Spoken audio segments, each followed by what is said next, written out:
محسن، شیخ صاحب کی تلاشی لے، تمہارا رویہ بہت ہتک امیز ہے سکندر، نازو نے خفگی سے کہا۔ یہ احتیاط کا تقاضا ہے جسے میں تمہاری خاطر نظر انداز نہیں کروں گا، میں نے سپاٹ لہجے میں جواب دیا۔ تم اور غالب ایک طرف ہو جاؤ، تم اپنے ہاتھ اٹھا لو شیخ، اور اس بات کو ذہن میں رکھو کہ جس طرح تم نے ضرورت پڑنے پر گولی چلاتے ہوئے تذبذب کا مظاہرہ نہیں کیا تھا، ایسے ہی میں بھی سوچوں گا۔ نہیں، میری انگلی ٹریگر پر ہے۔ شیخ نے مسکراتے ہوئے ہاتھ اٹھا دیے۔ محسن نے اس کی اچھی طرح تلاشی لی اور اس کی جیب میں سے ایک ریوالور کے علاوہ باقی چیزیں بھی نکال لیں۔ نازو کا چہرہ آتش قہر و غضب سے لال بھبوکا ہو رہا تھا۔ غالب کا رنگ خفت سے زرد تھا، مگر ٹیڈی خوش تھا کہ میں نے اس کے مشورے کو قابل غور سمجھا۔ صرف ریوالور اپنے پاس رکھو، باقی چیزیں اکرام شیخ کو دے دو، میں نے کہا، اور محسن نے میرے احکامات کی اس طرح تعمیل کی جیسے میں دہشت پسندوں کی کسی تنظیم کا کمانڈر ہوں۔ پھر میں نے بھی اپنا ریوالور ہاتھ میں رکھنا ضروری نہیں سمجھا۔ وہ کشیدگی کی فضا جو میرے غیر دوستانہ رویے سے پیدا ہوئی تھی پھر بھی برقرار رہی۔ ہم یہ سمجھتے تھے کہ اپنا چہرہ بدل کے اور اس محفوظ مقام پر سکونت اختیار کرنے کے بعد فوری طور پر ہمارے لیے خطرے کی بات نہیں رہی، میں نے کہا، لیکن تحفظ کا یہ احساس پہلے کی طرح اطمینان بخش نہیں رہا۔ تم بتاؤ کہ مجھے تمہارے اطمینان کے لیے کیا کرنا ہوگا؟ اکرام شیخ نے تلخی سے کہا۔ اس کمرے کے آخر میں دیکھو، میں نے ایک ہاتھ سے اشارہ کیا۔ کچھ نظر آتا ہے؟ اکرام شیخ نے گھور کر دیکھا۔ یہ کون سو رہا ہے ادھر؟ ایک بدبخت جس نے زندگی حرام کی اور پھر اپنے لیے حرام موت قبول کی، میں نے کہا۔ اکرام شیخ آہستہ آہستہ آگے بڑھا۔ کون ہے یہ؟ میں اسے نہیں جانتا۔ یہ چودھری دلاور کا سیکرٹری تھا، میں نے کہا۔ نازو اس کو پہچان لے گی۔ یہ تو وہی ہے بھیا۔ نازو نے قریب جا کے بھائی کا بازو تھام لیا۔ یہی تو سٹین گن لے کر اترا تھا۔ اس کو قتل کس نے کیا ہے؟ اکرام شیخ بولا۔ اب بھی پولیس کے لہجے میں ہی سوال کر رہے ہو؟ محسن بولا۔ اس کو کسی نے قتل نہیں کیا، اس نے خودکشی کر لی۔ یہ ہو سکتا ہے کہ ہم اسے قتل کر دیتے، لیکن اس نے خود کو عذاب سے محفوظ رکھا۔ اب ہم نے طے کیا ہے کہ اس لاش کو جائے واردات کے قریب ڈال دیا جائے، میں نے کہا، تاکہ یہ لاش کل تک دریافت ہو جائے اور سمجھا یہ جائے کہ اس نے گرفتاری سے بچنے کے لیے خودکشی کر لی۔ تم یہ کام کر سکتے ہو؟ کون سا کام؟ اکرام شیخ چونک کر پیچھے ہٹا۔ یہی کہ اس لاش کو لے جاؤ اور اپنی عقل سے کام لیتے ہوئے صحیح جگہ ڈال آؤ، میں نے کہا۔ لیکن کیسے؟ میرا مطلب ہے کہ میرے پاس تو کوئی گاڑی بھی نہیں، اکرام شیخ نے کہا۔ ہم اپنے مسائل کے حل کے لیے وسائل خود پیدا کرتے ہیں، میں نے کہا۔ تمہیں ایک سہولت یہ بھی ہے کہ ابھی تک تم دوستوں سے محروم نہیں ہوئے ہو، کوئی بھی تمہاری مدد سے انکار نہیں کر سکتا۔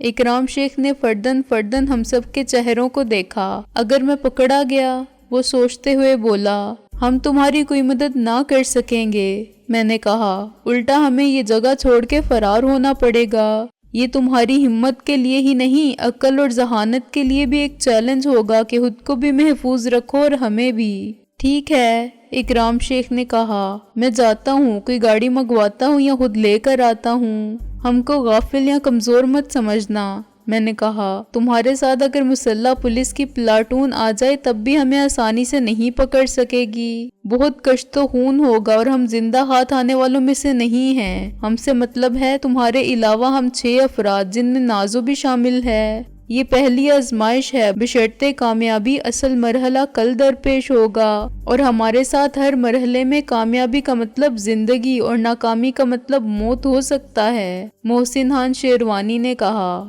میں سمجھتا ہوں، اکرام شیخ نے سر ہلایا، پھر دروازے کی طرف بڑھا اور رک گیا۔ مجھے اپنی حفاظت کے لیے ضبط شدہ ریوالور تو دے دو، اگر اپنی حفاظت کے لیے چاہیے تو ضرور لے جاؤ، میں نے کہا، اور محسن نے ریوالور اس کی طرف اچھال دیا۔ اکرام شیخ نے ریوالور کو کیچ کیا اور جیب میں ڈال لیا، پھر وہ دروازہ کھول کے باہر نکل گیا۔ یہ تم نے اچھا نہیں کیا سکندر، بوجھل خاموشی کو نازو کی آواز نے ختم کیا۔ ابھی کون کہہ سکتا ہے کہ کیا اچھا ہوا اور کیا برا؟ میں نے کہا یہ تو وقت ہی بتائے گا، ہو سکتا ہے کل خود تم کہو کہ میں نے اچھا کیا تھا، تمہارا بھائی میرا بہت قابل اعتماد دوست تھا، مگر آج میں خود کسی کے لیے قابل اعتماد نہیں رہا تو میں آگے بڑھنے والے ہر ہاتھ سے ڈرتا ہوں کہ میری دستگیری کرنے والا ہاتھ کس کا ہے اور میرے دامن تک پہنچنے والا کس کا۔ اگر اکرام شیخ نے واقعی فیصلہ کر لیا ہے کہ میری دوستی زیادہ اہم ہے تو اسے مجھ سے زیادہ جاننثار دوست بھی کوئی نہ ملے گا، اور دوستی کی آڑ میں یہ دشمنی کی چال ہے تو مجھ سے زیادہ خطرناک دشمن بھی اس کا کوئی نہ ہوگا۔ اس میں جو کچھ کرنا ہے تمہارے بھائی کو کرنا ہے، میرے رد عمل کا انحصار اس کے رویے پر ہے۔ اس نے تمہاری شرط قبول کر لی ہے، نازو نے ایک احساس تفاخر کے ساتھ کہا۔ مجھے خوشی ہے کہ میرا بھائی منافق نہیں ہے۔ کل جو کچھ وہ کرتا تھا یقین کامل کے ساتھ خود کو یا کسی اور کو دھوکہ دیے بغیر مردانہ وار کرتا تھا، آج بھی اس نے ثابت کر دیا کہ وہ میرا بھائی ہے۔ میں ہنسا۔ تم نے بھی تو ثابت کر دیا کہ تم کس کی بہن ہو، طوفان کی بہن بجلی۔ غالب نے ایک گہری سانس لے کر یوں کہا کہ اتنی کشیدگی کے باوجود سب کے لبوں پر ہنسی آ گئی، اور پھر نازو ایک گہری سانس لے کر اسی جگہ فرش پر بیٹھ گئی۔ اف، ارے غضب خدا کا، غالب نے کہا، اپنی قبائے ریشم اور اس رنگے پہ راہن کو خاک میں ملا دیا۔ یہاں سب کو خاک ہونا ہے مرزا غالب، نازو نے کہا، عرش نشینوں کو بھی اور فرش نشینوں کو بھی۔ پھر اس سے پہلے کہ مرزا غالب اس فتنہ محشر کی اس شعلہ بیانی پر مزید فریفتہ ہوتے، اس نے ہاتھ پکڑ کے کھینچا اور مرزا غالب بھت سے اس کے قریب گرا۔ فرش سے نہ جانے کب کی جمی ہوئی دھول اڑی۔ اس کی حالت اور اس کا چہرہ دیکھ کر میں ہنسا اور میں نے محسن کو کھینچ لیا۔ ٹیڈی ایک دم خود کلندرانہ شان سے آلتی پالتی مار کر بیٹھ گیا۔ فرض کر لو کہ یہاں وال ٹو وال کارپٹ ہے، میں نے رابعہ کو تذبذب میں دیکھ کر بٹھاتے ہوئے کہا۔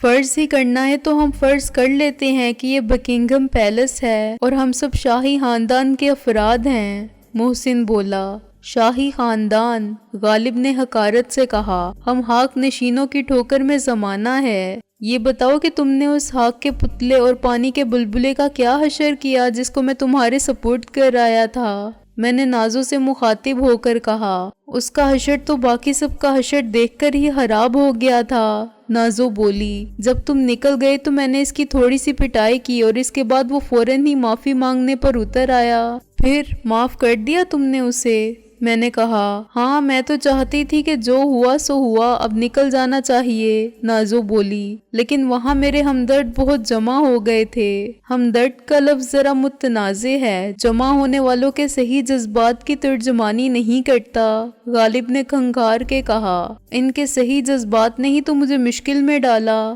نازو نے غالب کو ڈانٹ کے کہا۔ سب تم جیسے کھڑے تھے، آ گئے تھے بعد میں مجرم کو پکڑ کر تھانے لے جانے کی بہادری کا مظاہرہ کرنے۔ میں نے بہت کہا کہ بابا مجھے جانے دو، مجھے کسی اور سے شکایت نہیں، لیکن بدقسمتی سے کسی نے پولیس کو فون کر دیا تھا۔ وہ اپنی کوٹھی میں سے یہ مار دھاڑ دیکھ رہا تھا اور پولیس آ گئی۔ انہوں نے لاش کو دیکھتے ہی ضابطے کی کارروائی شروع کر دی کہ یہ کیسے مرا اور کیوں مرا۔ میں نے بہت کہا کہ اسی سے پوچھو، لیکن وہ نہ مانے۔ اصل عینی شواہد تو پولیس کو دیکھتے ہی فرار ہو گئے تھے، باقی سب نے بھی یہی کہا کہ انہیں کچھ نہیں معلوم۔ اب ظاہر ہے پولیس یہ تو نہیں مان سکتی کہ مرنے والا طبعی موت مرا، اور ایک شخص جو واویلا کر رہا تھا وہ بلا وجہ کر رہا تھا۔ پولیس لاش اور اس نیم جان کو جلوس کی صورت میں تھانے لے گئی۔ جلوس میں باقی تماشائی تھے۔ پولیس ان سب کو عینی گواہ بنانے پر تلی ہوئی تھی جنہوں نے کچھ دیکھا ہی نہیں تھا۔ تمہارے سوا کسی کو نظر بھی کیا آتا؟ غالب نے کہا۔ آنکھیں خیرہ ہو گئی ہوں گی، میں FIR سنا رہی ہوں اور تم شاعری کر رہے ہو، نازو نے کہا، اور غالب نے جس طرح سر کھجایا اس سے سب محظوظ ہوئے۔ جس شخص نے فون کیا تھا وہ سامنے نہیں آیا؟ میں نے کہا۔ نہیں، کیا ہے ضرب المثل، بھوس میں چنگاڑی ڈال، جمالو دور کھڑی، نازو بولی۔ اس نے تھانے میں بھی فون کیا کہ فساد کی جڑ صرف وہی لڑکی ہے، یعنی یہ خاکسار ہے نا۔ غضب بجا ارشاد بھی جمالو، زمانہ ایسا ہے کہ کسی کو سچ بولنا ہی نہیں چاہیے۔ غالب نے اتفاق کیا۔ تھانے دار میری گرفتاری کے خیال سے خاصا خوش تھا۔ میں نے صاف انکار کر دیا کہ مجھے کیا معلوم وہاں کیا ہوا تھا، میں تو بس وہاں سے گزر رہی تھی، لوگوں کو جمع دیکھا تو رک گئی، نازو نے کہا۔